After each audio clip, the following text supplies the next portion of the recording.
Hello বন্ধুরা, আমি আবার তোমাদের জন্য একটা ছোট্ট একটা ভিডিও নিয়ে এসেছি। গত 2-1 দিন আগে আমি একটা বৌভাতে গিয়েছিলাম নিমন্ত্রণ খেতে। তাই মনে করলাম যে তোমাদের জন্য একটা ছোট্ট একটা ভিডিও তৈরি করে এটা থেকে হেঁটে হেঁটে বিয়েবাড়িতে যাচ্ছি এবং বিয়েবাড়িতে গিয়ে এবং আশেপাশে চারিদিকের পরিবেশটা একটু ছবি তুললাম। এদিকে কত সুন্দর প্রাকৃতিক পরিবেশে পরিপূর্ণ আমাদের হ্যালো এই ছোট্ট হ্যালো গ্রাম। বন্ধুরা, বন্ধুরা, এই যে দেখো, এই যে এটা দেখো আমাদের একটা ছোট্ট একটা দুপুরবেলা অঙ্গনওয়াড়ি এই সেন্টার জায়গাটাকে এবং খুব পাশে সুন্দর আছে দেখায়। সবুজ বনানী এবং সুন্দর ক্ষেত তাই এবং সুন্দর পুকুর।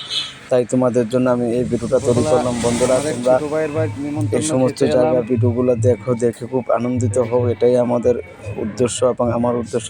বন্ধুরা দেখো চারিদিকের পরিবেশ এবং খুব সুন্দর দুপুরবেলা রৌদ্র উঠেছে এবং শীতকালের রৌদ্র যখন গায়ে লাগে খুব ভালো একটু লাগে এগিয়ে বন্ধুরা। যাচ্ছি। তাই বন্ধুরা, তোমরা আমার এই ভিডিওটাকে লাইক এবং শেয়ার একটু কমেন্ট করে দাও। এবং চারিদিকের এই যে এটা দেখো আমাদের এটা নিজস্ব আমাদেরই পুকুর। পুকুর। এই যে দেখতে পাচ্ছ সুন্দর একটা পুকুর, এটা আমাদের এই নিজস্ব যে পুকুর বন্ধুরা। এই যে দেখো বাঁশ গাছটাও কত সুন্দর। তাই বন্ধুরা, আমার চ্যানেলের নাম NLB আজকে 82, বিয়ে মানে বাড়িতে নন্দলাল নিমন্ত্রণ খেতে ভূমিক। এলাম। বন্ধুরা, তোমরা এই সবাই মিলে আমার এই চ্যানেলটাকে একটু এগিয়ে নিয়ে যাওয়ার জন্য চেষ্টা করছি বন্ধুরা। তাই তোমরা দেখো আশেপাশের এই যে জায়গাটাও খুব সুন্দর এবং অনেক, তোমরা সবাই ভালো থাকো সবাই।